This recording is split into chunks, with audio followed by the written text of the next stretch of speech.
Hey writers, it's time for another great writing lesson. So what I'd like for you to do is get out your blue writing folders and a pencil and just stay right there and get started. I'll give you a few minutes to get your materials.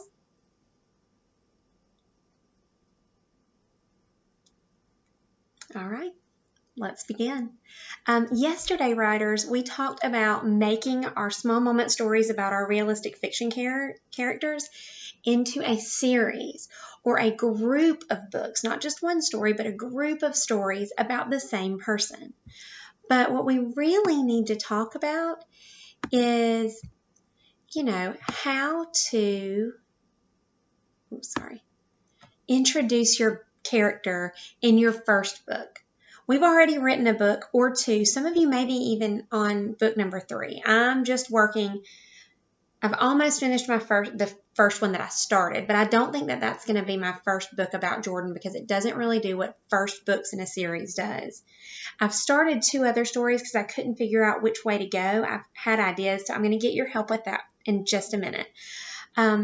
But I want to talk to you about how writers often tell a lot of important details in the very first book of a series.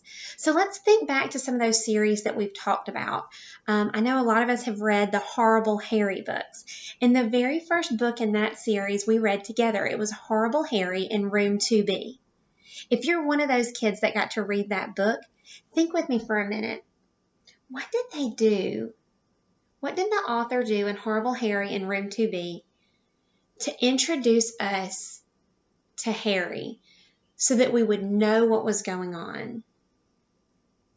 I remember it started with a letter from Doug. Do you guys remember the prologue that Doug wrote? Or it may have been the first chapter in the book. But Doug wrote all about who was Harry and what did he act like and kind of introduced Harry to us. So that's kind of a cool idea, is making your first book or your first story about your character a letter from one of the friends, one of the supporting characters, one of the other characters in the book that just aren't the main character. It's a really cool idea. Okay, Horrible Harry readers, think on that. Now, Magic Tree House readers, I know a lot of you have read Magic Tree House on your own and with me. Now, in our reading group, we did not get to start with book 1 in the series. It's not available in our book room. So, or I don't think. It may be. I don't know. I'll have to check when I get back. But I know that the first book in that series is called Dinosaurs Before Dark. Show Connection, have you ever read that one, Dinosaurs Before Dark? It's really good. And when I went back and looked through it, I realized that Mary Pope Osborne, the author of that, did another great thing that all writers do who start a series. And that is she really let us know who Jack and Annie are. She introduced those main characters really strongly and told us those 5 W's and an H questions that we've talked about a little bit. Who, what, when, where, why, and then the H is how. Do you remember those main questions? I know y'all did them in first grade too, so that's kind of a good review.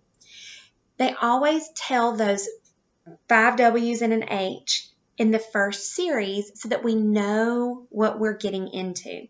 All right, so Miss Redmond, if you've already prepared the anchor chart for today, you can go ahead and show that now if it's not showing yet, or if you haven't quite shown it, I'll talk you through it, okay? All right, so let's talk about all of those really important questions, and let's see if we can create an anchor chart that says, Book 1 of a series has. So book 1 of a series always has. Horrible Harry had it. Magic Tree House had it. Amelia Bedelia does it as well.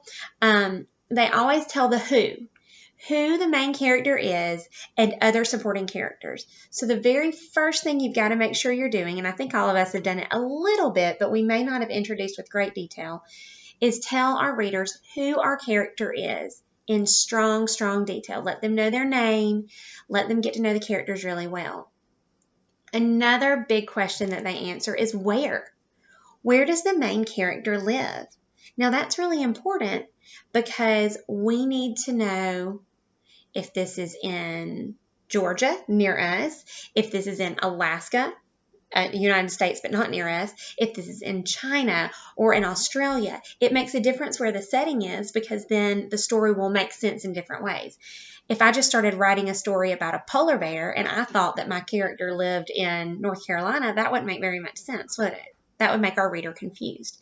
So we need to tell our reader who our main character is, who their supporting characters are, and where they live, so that we don't have confusion. Another important thing that we need to tell our readers is when. When is the series taking place? Is it taking place at this time? Is it taking place in the past sometime? Are you writing about maybe a time during World War II?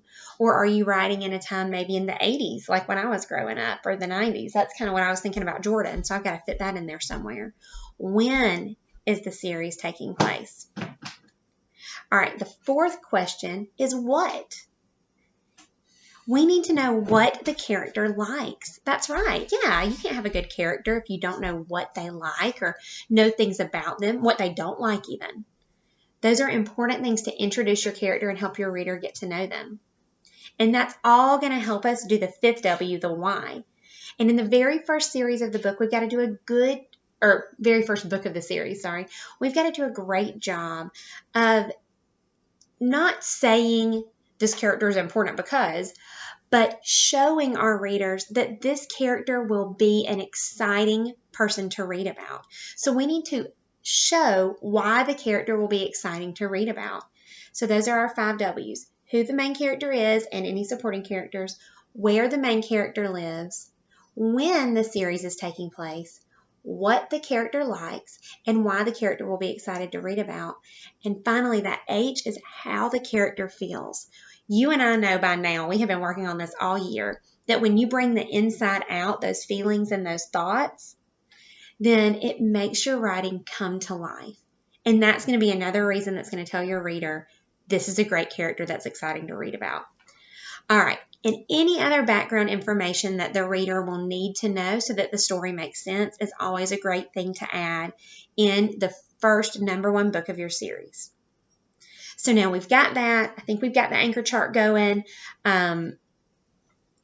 It's time for you to help me. I really need help because I'm so excited about writing about Jordan. I even started writing here at home. That's right. On top of all the other stuff going on, I'm writing stories because I'm so into this character. And I know you guys feel the same way about your characters.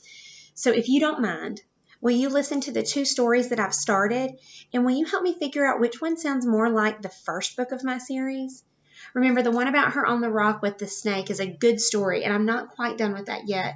But I didn't feel like that would be a good first series book. So we're looking for the first book of a series. Okay, here's the first example. Jordan saw a flicker of white from the corner of her eye. What was that? She wondered. As she jerked around to take a look, she could hear the quick crunching of dried leaves. It was a white-tailed deer dashing through the woods. Jordan felt at peace. The animals in her woods seemed more like friends now. Okay, so that's what I've got so far as my introduction. And then I'm going to go into the kind of the problem that she finds in a little bit. All right, let's see. That was pretty good, right? Okay, so here's my second example of a story. Just because that first one was good, though, does it make it a good first book in the series? What do you think? Okay, let's listen to the second example, and then you can help me make a choice. Jordan finished unpacking the last of the toys and raced outside. Since her family had moved to a new house in the mountains, she had felt so lonely. Jordan missed her friends from her old neighborhood. I wish I had some friends to play with, or at least somewhere cool to make a fort, she sighed. Jordan started wandering around the woods behind her new house. It didn't seem so bad. Actually, she thought, this forest might be the perfect place for me after all. What do you think? You liked it? Okay, awesome. Now let's think about story number 1. It was cool. It had some good sound words, crunching of dried leaves. It talked about a white-tailed deer, which you know Jordan's into animals. We've talked about that already. Both take place in the woods. But the first one that I showed sounded more like, I don't know, like we were already familiar with Jordan. It didn't really explain who she was. It just started talking about her right away. And a lot of our stories, I know my first one that I wrote, started talking about her right away. Like the reader already knew who she was. But the reader didn't, because that's the first story ever written about Jordan. I just created her, right? So this one may be another good story in my series, but it may not be my number one first book in the series because it doesn't introduce my character the way that I want to.